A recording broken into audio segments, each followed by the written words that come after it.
বুঝতে পারেন যে তিনি নিঃসঙ্গ একা আছেন বলে শান্তি পাচ্ছেন না। আল্লাহ রাব্বুল আলামিন কি তৈরি করলেন? তার সঙ্গী স্বরূপ হাওয়া আলাইহিস সালামকে তৈরি করলেন। তো এই যে নিঃসঙ্গতা আমাদের বৈশিষ্ট্য নয়, আমাদের বৈশিষ্ট্য কি? ঐক্য, এক হয়ে থাকা। আমরা এই বৈশিষ্ট্য কোথা থেকে পেয়েছি?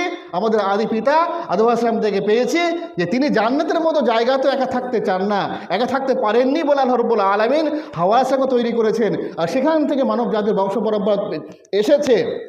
কিন্তু আজ আমরা সেই আদম সন্তান হয়ে দিব্যি একাই ঘরের মধ্যে মোবাইল নিয়ে থেকে যাচ্ছি, মোবাইল নিয়ে থেকে যাচ্ছি।